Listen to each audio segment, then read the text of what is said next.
ವೀಕ್ಷಕರೇ, ನಾವು ಇದೀಗ ಮಾರಿಕಾಂಬಾ ಜಾತ್ರಾ ಮಹೋತ್ಸವಕ್ಕೆ ಬಂದಿದ್ದೀವಿ. ಇವತ್ತಿಗೆ ಮಾರಿಕಾಂಬಾ ಜಾತ್ರೆ 8ನೇ ದಿವಸದ ಒಂದು ಮಹೋತ್ಸವ ನಡೀತಾ ಇದೆ. ನೀವೆಲ್ಲ ನೋಡ್ತಾ ಇದ್ದೀರಾ, ಲಕ್ಷಾಂತರ ಸಂಖ್ಯೆಯಲ್ಲಿ ಭಕ್ತಾದಿಗಳು ಆಗಮಿಸ್ತಾ ಇದ್ದಾರೆ ದೇವಸ್ಥಾನಕ್ಕೆ. ವೀಕ್ಷಕರೇ, ನೀವು ಕೂಡ ಆಗಮಿಸಿ. ನಾಳೆಗೆ ಒಂದು ಕೊನೆಯ ಒಂದು ದಿನ ಜಾತ್ರೆ ಇದು. ನಾಳೆಗೆ 9ನೇ ದಿವಸ ಮಾರಿಕಾಂಬಾ ಜಾತ್ರೆ ನೆರವೇರತ್ತೆ. ತಾಯಿನ ಕರ್ಕೊಂಡೋಗಿ ವನಕ್ಕೆ ಬಿಟ್ಟು ಬರ್ತಾರೆ. ವೀಕ್ಷಕರೇ, ಇವತ್ತೊಂದು ಕೊನೆಯ ದಿನ, ಇವತ್ತು ಮತ್ತೆ ನಾಳೆ ಇನ್ನೂ ಹೆಚ್ಚಿನ ಸಂಖ್ಯೆಯಲ್ಲಿ ಬಂದು ತಾಯಿಯ ಒಂದು ದರ್ಶನವನ್ನು ಪಡೀರಿ ವೀಕ್ಷಕರೇ ಅಂತ ನಾನು ಈ ಮೂಲಕ ಕೇಳ್ಕೊಂತ ಇದ್ದೀನಿ. ಹೆಸರು, ನೀವು ಯಾವ ಊರಿಂದ ಬಂದಿದ್ದೀರಾ ಮೇಡಮ್? ನಮ್ದು ಸಾಗರನೇ ಮೂಲತಃ. ಇಲ್ಲಿ ಅಶೋಕ್ ರೋಡ್ ಅವರು. ನಮ್ಮ ಮನೆಯವರಿಗೆ ತುಂಬಾ ಆರಾಮಿರಲಿಲ್ಲ. ಆ ತಾಯಿ ನಮ್ಮನ್ನ ಎಬ್ಬರಿಸಿ ಇವತ್ತು ಅವ್ರು ದೇವಿ ಸೇವೆ ಮಾಡ್ತಾ ಇದ್ದಾರೆ ವರ್ಷ ವರ್ಷ. ಆ ದೇವಿ ಅವಳವ್ರನ್ನ ಎಬ್ಬರಿಸಿ ವರ್ಷ ಸೇವೆ ಮಾಡೋಂತ ಅವಕಾಶ ಕೊಡವ ಅನ್ಕೊಂಡಿದ್ದೆ. ಆ ದೇವಿ ಸೇವೆ ಮಾಡೋಂತ ಅವಕಾಶ ಕೊಟ್ಟಿದ್ದಾಳೆ. ನನ್ನ ಸಂಸಾರ ಎಲ್ಲ ಚೆನ್ನಾಗಿಡ್ಬೇಕು ಅವಳು, ಅಷ್ಟೇ ನನ್ನ ಆರೈಕೆ. ಅವ್ರು ಆರೋಗ್ಯವಾಗಿ ಇದ್ದು ಆ ತಾಯಿ ಹಿಂಗೆ ಇದೆ 3 ವರ್ಷ ಸೇವೆ ಮಾಡ್ಬೇಕು ಅನ್ನೋದೇ ನನ್ನ ಆಸೆ. Thank you. ನಮಸ್ತೆ ಸರ್, ನಿಮ್ಮ ಹೆಸರು? ಯಾವ ಊರು? ನಮ್ದು ಸಾಗರದಲ್ಲಿ ಹಳ್ಳಿ ಗ್ರಾಮೀಣ. ಈ ಜಾತ್ರೆ ಬಗ್ಗೆ ನಿಮ್ದೊಂದು ಅನಿಸಿಕೆ ಹೇಳಿ. ನಾವು ಚಿಕ್ಕವರಿಂದನೂ ಈ ಜಾತ್ರೆ ಬರ್ತಾನೆ ಇರ್ತೀವಿ. ನಮಗೆ ತುಂಬಾ ಖುಷಿ. ಜಾತ್ರೆ ಬಂತು ಅಂದ್ರೆ ಅದು 2 ತಿಂಗಳಿಂದನೇ ಒಂಥರ ಅದು ಸೆಲೆಬ್ರೇಷನ್ ಸ್ಟಾರ್ಟ್ ಆಗ್ಬಿಡುತ್ತೆ. ತುಂಬಾ ಇತಿಹಾಸ ಪುಟಗಳಿಗೆ ಸೇರಿದಂತ ಜಾತ್ರೆ ಇದು. ಜಗತ್ತಲ್ಲೇ 2ನೇ ದೊಡ್ಡ ಜಾತ್ರೆ ಅಂತ ಬೇರೆ ಖ್ಯಾತಿಯಾಗಿದೆ. ಆದ್ರೆ ಜನಸಂಖ್ಯೆಯಲ್ಲಿ ಮಾತ್ರ ನಂಬರ್ 1 ಅಂತಾನೆ ಹೇಳ್ಬೋದು. ಅಷ್ಟೇ ಸುಂದರವಾಗಿ ನಡೆಸ್ಕೊಡ್ತಾರೆ ಕೂಡ ಸಮಿತಿಯವರು. ಎಲ್ಲ ದೇವರದ್ದು ಕೃಪೆ.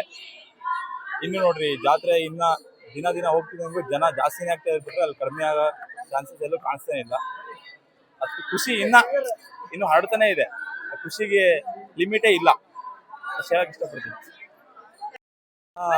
ಈಗ ಬಂದಂತ ಭಕ್ತಾದಿಗಳಿಗೆ ಪ್ರತಿಯೊಬ್ಬರಿಗೂ ಊಟದ ವ್ಯವಸ್ಥೆ ಇರುತ್ತಲ್ಲ, ಅದು ಒಂದು ತುಂಬಾ ಖುಷಿ ಪಡೋ ವಿಚಾರ. ಯಾಕಂದ್ರೆ ನಾವು ಎಲ್ಲಾ ವರ್ಷದಾದ್ರೂ ನೋಡ್ತೀವಿ, ಅಲ್ಲಿ ಊಟದ ವ್ಯವಸ್ಥೆಯಲ್ಲಿ ತುಂಬಾ ರುಚಿಯಾಗಿ ಮತ್ತೆ ಯಾವುದೇ ಟೈಮಲ್ಲಿ ಹೋದ್ರು ಅಷ್ಟೇ ಅಲ್ಲಿ ಊಟದ ವ್ಯವಸ್ಥೆ ಎನಿ ಟೈಮ್ ಇರುತ್ತೆ, ರುಚಿಯಾಗಿರುತ್ತೆ. ಬೆಳಗ್ಗೆ ತಿಂಡಿಯಿಂದ ಹಿಡಿದು ಊಟದವರೆಗೂ ಅಷ್ಟೇ. ಅದಕ್ಕೆ ಜಾಸ್ತಿ ಇಷ್ಟಪಡ್ಬೇಕಾಗತ್ತೆ. ಇನ್ನ ಅಭಿಮಾನ ಜಾಸ್ತಿ ಆಗುತ್ತೆ ಸಾಗರ ಜನತೆ ಬಗ್ಗೆ, ಇಲ್ಲಿ ವ್ಯವಸ್ಥೆ ಬಗ್ಗೆ ತುಂಬಾ ಅಭಿಮಾನ ಜಾಸ್ತಿ ಆಗುತ್ತೆ. ಅದೇ ವೀರಶೈವ ಕಲ್ಯಾಣ ಮಂಟಪದಲ್ಲಿ ಯಾವಾಗಲೂ ಊಟದ ವ್ಯವಸ್ಥೆ ಇರುತ್ತೆ. ಭಕ್ತಾದಿಗಳು ಹೇಳೋದಷ್ಟೇ, ಇಲ್ಲಿ ತುಂಬಾ ಪ್ರಾಮುಖ್ಯತೆ ಇದೆ ಈ ಜಾತ್ರೆಗೆ. Thank you madam.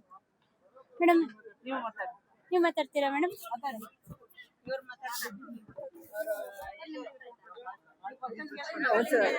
ನಮಸ್ತೆ ಮೇಡಮ್. ನಮಸ್ತೆ, ನಿಮ್ಮ ಹೆಸರು? ನನ್ನ ಹೆಸರು ಭಾವನಾ ಸಂತೋಷ್ ಅಂತ, ಮಾಜಿ ನಗರಸಭಾ ಸದಸ್ಯರು. ಇದೇ ವಾರ್ಡಿನ ಮಾಜಿ ನಗರಸಭಾ ಸದಸ್ಯರು. ಮಾರಿಕಾಂಬಾ ಸತಿಯಿಂದ ಪ್ರತಿ 3 ವರ್ಷ ಜಾತ್ರೆಯನ್ನ ಆಚರಣೆ ಮಾಡ್ತಾರೆ. ಲಕ್ಷಾಂತರ ಜನರು ನಮ್ಮ ಊರಲ್ಲದೆ ಬೇರೆ ಊರಿಂದ ಸಹಿತ ಭಕ್ತಾದಿಗಳು ಆಗುತ್ತಾರೆ. ಅದು ತುಂಬಾ ಖುಷಿ ಆಗುತ್ತೆ. ಹಾಗಾಗಿ ಭಕ್ತಾದಿಗಳಿಗೆ ಯಾವುದೇ ಕುಂದುಕೊರತೆಗಳು ಆಗಬಾರ್ದು, ಊಟದ ಬಗ್ಗೆ ಏನು ಇದಾಗಬಾರ್ದು ಅಂತ ಸಮಿತಿಯಿಂದ ಸುಮಾರು ಹಲವಾರು ಕಡೆ ಅನ್ನದಾಸೋಹನ ಏರ್ಪಡಿಸಿದ್ದಾರೆ. ಈ ವ್ಯವಸ್ಥೆಗೆ ನಾವು ಹೃತ್ಪೂರ್ವಕ ಧನ್ಯವಾದಗಳನ್ನ ಹೇಳ್ತೀನಿ. ಯಾಕಂದ್ರೆ ಕೆಲವರಿಗೆ ನೆಂಟರು ಮನೆ ಇರುತ್ತೆ, ನೆಂಟರು ಮನೆ ಇರಲ್ಲ. ಇದನ್ನ ಸುಲಭವಾಗಿ ತುಂಬಾ ಉತ್ತಮವಾಗಿ ಇದೊಂದು ಕಾರ್ಯವನ್ನು ಮಾಡ್ತಾರೆ. ಸಮಿತಿಯವರಿಗೆ ಹೃತ್ಪೂರ್ವಕ ಧನ್ಯವಾದಗಳನ್ನ ಹೇಳ್ತೀನಿ. ಹಾಗೆ ದಿವಸವೂ ಕೂಡ 10 ದಿವಸ ಕೂಡ ಸಾವಿರಾರು ಜನ ಭಕ್ತರು ಬರ್ತಾರೆ.